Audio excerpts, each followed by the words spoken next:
النبي الكريم وعلى آله وأصحابه وأهل بيته وأزواجه وذرياته أجمعين. أما بعد، أعوذ بالله من الشيطان الرجيم. بسم الله الرحمن الرحيم. يا أيها الذين آمنوا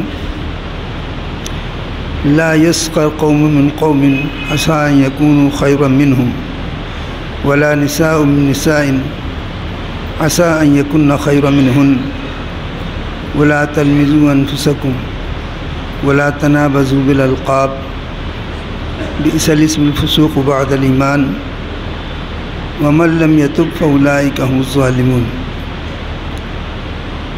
يا أيها الذين آمنوا اجتنبوا كثيرا من الظن إن بعض الظن إثم ولا تجسسوا ولا يغتب بعضكم بعضا.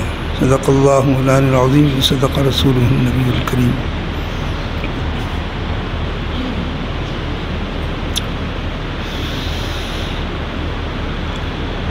پچھلے جمعے میں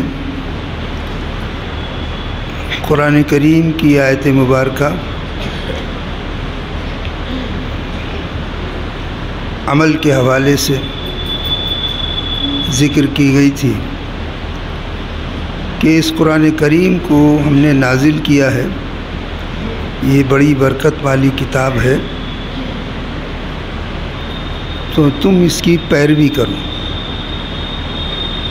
اور اللہ سے ڈرتے رہو. یعنی دو چیزیں قرآن کریم کے اعتبار سے دو چیزیں ہیں. پچھلے جمعے میں اس بات کو تفصیل سے بتایا گیا تھا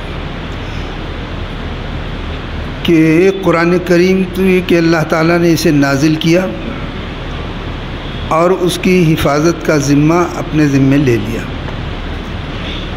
لہذا دنیا کچھ بھی کوشش کرتی رہے اسے مٹانے کی، گھٹانے کی، تبدیلی کرنے کی، اس کی آیتیں تبدیل کرنے کی، اس کی خواہشات کرنے کی، وہ دنیا کچھ بھی سوچتی رہے. اس سے مسلمانوں کو مطمئن رہنا چاہیے اور ان افواہوں پہ دھیان بھی نہیں دینا چاہیے کہ وہ قرآن پاک میں تبدیلی کر رہا ہے اور وہ بدل رہا ہے اور یہ چاہ رہا ہے وہ چاہ رہا ہے. چاہنے کسی کے چاہنے سے کچھ نہیں ہوتا. اللہ نے وعدہ کیا ہے کہ ہم نے اسے نازل کیا ہے، ہم ہی اس کی حفاظت کریں گے. اور اس نے حفاظت کے کتنے طریقے بنا رکھے ہیں سب جانتے ہیں، الفاظ کا، حروف کا، قرات کا، پڑھنے کا، سمجھنے کا، تفسیر کا، ہر چیز کے الگ الگ اس نے جماعتیں بنا رکھی. یہ سب اللہ کی طرف سے ہیں. یہ آج کے دور میں انسان جو دنیا کی طرف جا رہا ہے اور دنیا اس کے لیے پریشانی کا باعث بنی ہوئی ہے، ہر شخص دنیا کے اندر گھسا ہوا ہے اور دین کی طرف آنے کے بعد اسے دنیا کے اندر سوائے پریشانیوں میں مبتلا ہونے کے اور کچھ حاصل نہیں ہوتا ہے. ایسے دور میں جو لوگ اپنے آپ کو دنیا کی ملوثات سے اور دنیا کی چیزوں سے بچا کر دین کی خاطر دین کے معاملے میں رکھ رہے ہیں، کوئی حافظ بن رہا ہے، کوئی قاری بن رہا ہے، کوئی عالم بن رہا ہے، کوئی مفسر بن رہا ہے، کوئی محدث بن رہا ہے، کوئی مبلغ بن رہا ہے، تو اپنے آپ کو قرآن کریم سے اور دین سے وابستہ کر کے دنیا سے منہ موڑ کر اخلاص کے ساتھ میں اس کے ساتھ لگے ہوئے ہیں. یہ اللہ کی جانب سے ہے، انسان کے بس کی بات نہیں. تو اللہ تعالیٰ نے یہ سب انتظام کر رکھے. اس سے ہمیں اور ایک ساتھ حفاظت کے ساتھ ساتھ یہ بھی فرما دیا کہ اس سے بھی بے فکر رہو، اس میں کوئی چیز داخل نہیں ہو سکتی. اس کے الفاظ کی سیٹنگ، اس کے حروف کی سیٹنگ، اس کی ترتیب ایسی حساب کے ساتھ میں ہے، اتنے حساب کے ساتھ میں ہے. اب نہیں ہے پھر کسی وقت بتائیں گے کہ بسم اللہ الرحمن الرحیم جو ہے سر ورق بسم اللہ الرحمن الرحیم 19 حروف ہیں. 19 حروف کا ایسا کیلکولیشن ہے کہ تمام صورتیں، تمام آیات، تمام رکوع سب اس کیلکولیشن میں ہے. ایک آیت بھی کہیں سے گھٹے گی تو اس کیلکولیشن میں فرق آ جائے گا. یہ اللہ تعالیٰ کا نظام ہے، اس نے سب طرح سے بنائے ہوئے ہیں. لا یاتیہ الباطل، اس لیے اس نے دعویٰ کیا ہے لا یاتی الباطل من بین یدیہ ولا من خلفہ، نہ اس میں آگے سے کچھ باطل داخل ہو سکتا ہے نہ پیچھے سے داخل ہو سکتا ہے. اس میں کسی طرح کی کوئی گڑبڑی نہیں ہو سکتی. اس لیے اس طرف سے تو تم بے فکر ہو جاؤ، اپنے دماغ کو مت کھلاؤ۔ ہاں دوسری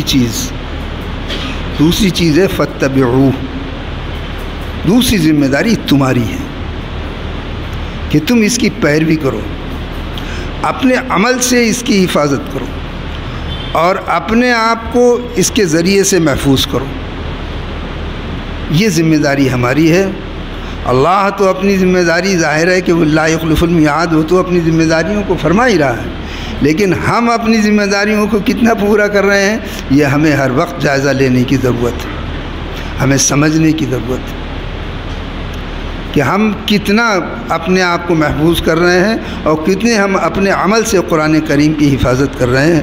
ہم نہیں کر رہے، ہم نے اس سے منہ موڑ رکھا ہے، ہم نے اپنی زندگی سے اس کو نکال رکھا ہے، ہم اپنے قوانین میں اس کو نہیں لا رہے، اپنے معمولات میں اس کو نہیں لا رہے، اپنے عمل میں اس کو نہیں لا رہے، ہم نے معاشرے سے اس کو خارج کر رکھا ہے، اپنے سماج سے خارج کر رکھا ہے، ہم نے سب اپنے خاندانی معاشرت سے، اپنے گھر سے ہی اس کو خارج کر رکھا ہے، طاقوں میں سجایا ہوا ہے۔ بس جب کبھی رمضان آتے ہیں دھول جھاڑ جھوڑ کے قرآن کریم بھی تلاوت کر لیتے ہیں، پھر سال بھر تک رکھا رہتا ہے۔ تو یہ ہماری ذمہ داری ہے، ہم اپنی ذمہ داریوں کو پورا کریں۔ اسی ضمن میں قرآن کریم نے جو ہمیں اپنی زندگی سنوارنے کے لیے جو اخلاقی بیماریاں ہیں، آدمی بیمار ہو جاتا ہے نا، تو جو بیماریاں ہیں قرآن کریم کی آج جو آیت مبارکہ ہے اس میں جن بیماریوں کا ذکر کیا گیا ہے، تفصیل تو نہیں ہو سکتی، ہوتی رہے گی تفصیل، لیکن جو بیماریاں ہیں ان کا ذکر قرآن کریم نے کیا ہے۔ اب کون شخص چاہتا ہے آپ کو کینسر ہو جائے تو بھی، ٹی بی ہو جائے تو پریشان، کھانسی ہو جائے تو پریشان، حلق میں درد ہو جائے تو پریشان، بیماریاں جسمانی بیماریاں اگر آپ کو لگ جاتی ہیں تو آپ پریشان ہوتے ہیں، اس کا علاج کرنے تلاش کرتے ہیں، اس پہ اپنا وقت بھی خراب کرتے ہیں، اپنا پیسہ بھی خرچ کرتے ہیں۔ لیکن جو اخلاقی بیماریاں آپ کے اندر آ رہی ہیں ان پر ہمیں توجہ نہیں ہے۔ یہی ہے فاتبعوہ کہ اس کی پیروی کرو، تمہارے اندر جو اخلاقی بیماریاں پیدا ہو رہی ہیں انہیں دور کرو، اور اس کے لیے وشفاء لما فی الصدور، جو سینوں کے اندر تنگی پیدا ہوتی ہے، جو سینوں کے اندر خرابیاں پیدا ہوتی ہیں، اس کے لیے یہ شفا کا کام کرتا ہے قرآن کریم۔ ورحمۃ للمؤمنین، اور مومنین کے لیے رحمت ہے۔ آیت مبارکہ میں فرمایا گیا کہ اے ایمان والو ایک دوسرے کا کسی کا مذاق مت اڑاؤ۔ ایک ہمارے اندر ایک عام بیماری ہو گئی ہے کہ ہم ذرا سی بات پہ اپنے دوستوں میں کھڑے ہو کے ایک دوسرے کا مذاق اڑاتے ہیں، اور مذاق پھر ایسا بھیانک مذاق اڑتا ہے کہ اس کے بعد وہ لڑائی تک پہنچ جاتا ہے، گالی گلم تک پہنچ جاتا ہے، پھر ہاتھا پائی تک پہنچ جاتا ہے، اور یہاں تک کہ کبھی کبھی تو بدلہ لینے کے لیے قتل و غارت گری تک پہنچ جاتا ہے۔ اتنی سی بات کہ مذاق اڑانا ہے۔ اللہ تعالیٰ نے پہلے ہی فرمایا کہ اے ایمان والو آپس میں ایک دوسرے کا مذاق مت اڑاؤ۔ ہو سکتا ہے اللہ کے نزدیک جس کا تم مذاق اڑا رہے ہو وہ تم سے زیادہ بہتر ہو،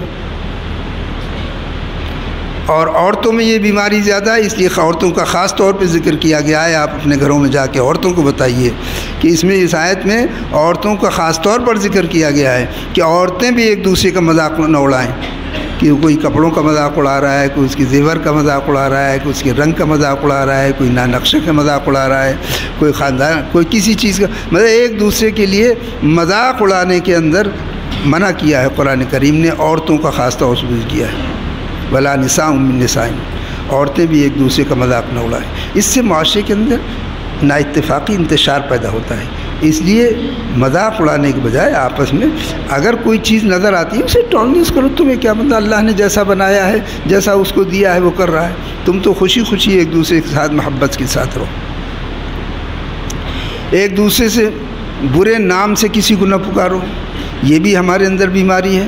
ہم کسی کا کوئی نہ کوئی نام رکھ دیتے ہیں، کسی کے عیب کا نام رکھ دیتے ہیں، کسی کے پیر میں اگر کوئی پریشانی ہے تو اس کو عیب کے ساتھ میں پکارنے لگتے ہیں، کسی آنکھ میں پریشانی ہے تو اسے آنکھ کی پریشانی سے پکارنے لگتے ہیں، کسی کے اندر کوئی خرابی ہے، وہ اللہ کی طرف سے دی ہوئی وہ کمی اگر ہوئی ہے تو آپ کون ہوتے ہیں اس کا مذاق اڑانے کا؟ اس کا مطلب یہ ہے کہ آپ کس کا مذاق اڑا رہے ہیں، یہ نہیں سوچ رہے ہیں۔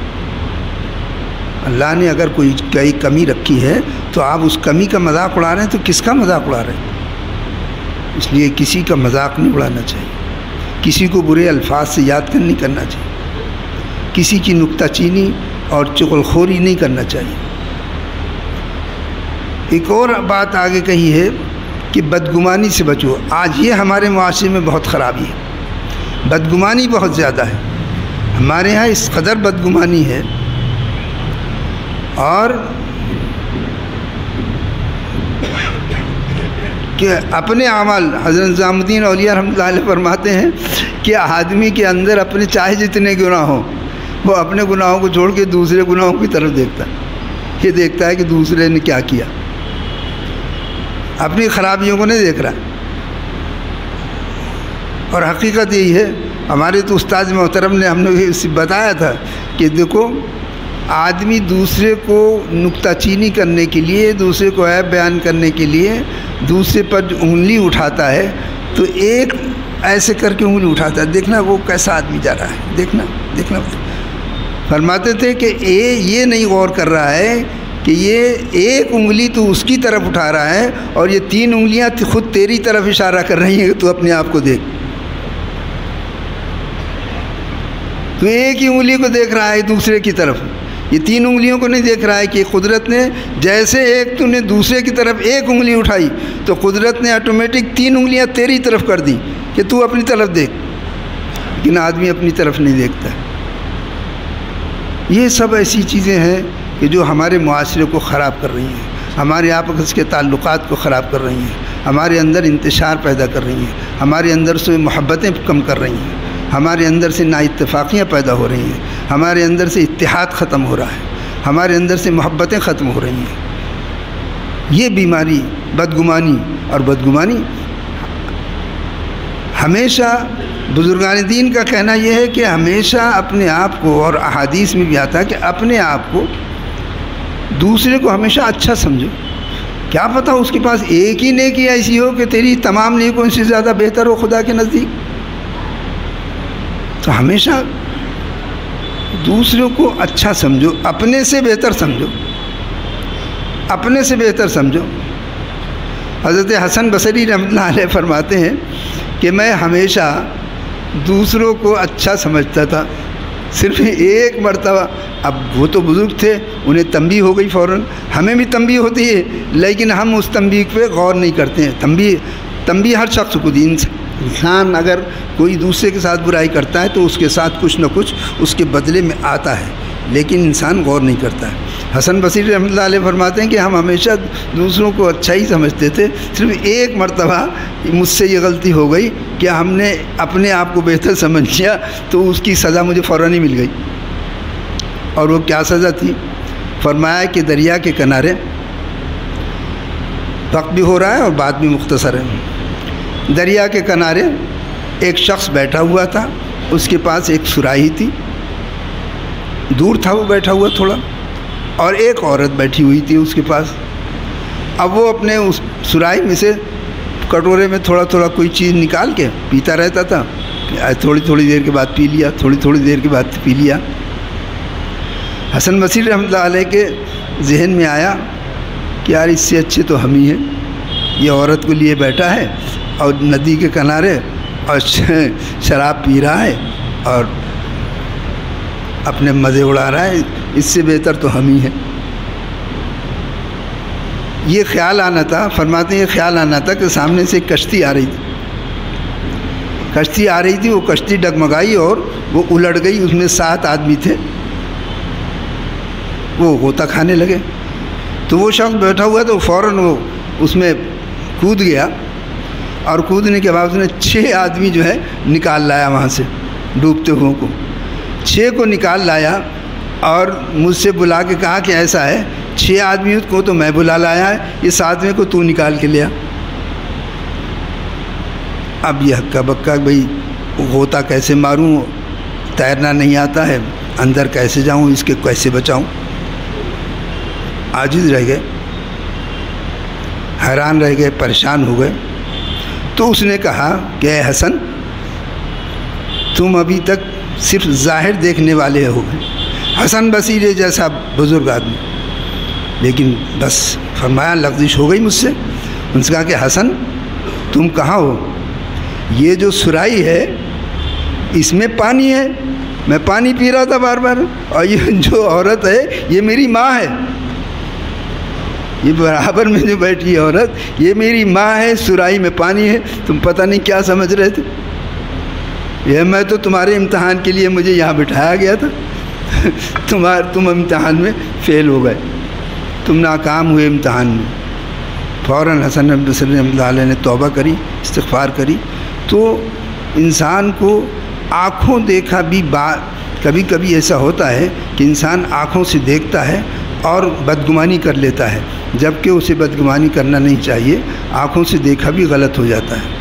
میں بار بار بہت عرصے پہلے اس پر تقریر کرتا تھا، تو ایک مثال دی تھی کہ آدمی جا رہا ہے، اتفاق سے جا رہا ہے، سنیما گھر پڑا، اب وہ یہاں دلی میں یا جب اب وہ بیچارہ دھوپ سے بچنے کے لیے سنیما گھر سے، مولوی صاحب جو تھے سنیما گھر کا دالان تھا باہر کا، اس کے پاس سے انہوں نے سوچا دھوپ سے بچ جائیں گے، دالان میں سے نکل گئے، ادھر کو نکل گئے، ادھر دو آدمی کھڑے ہوئے تھے، اس کے نمازی ہوں یا جو بھی ہوں، اچھا امام صاحب جو ہے یہ مولوی صاحب جو ہیں سنیما دیکھ کر آ رہے ہیں، ارے بھائی وہ تو دھوپ سے بچ کے لیے ادھر گیا، تم نے کہا اچھا یہ ہے معاملہ۔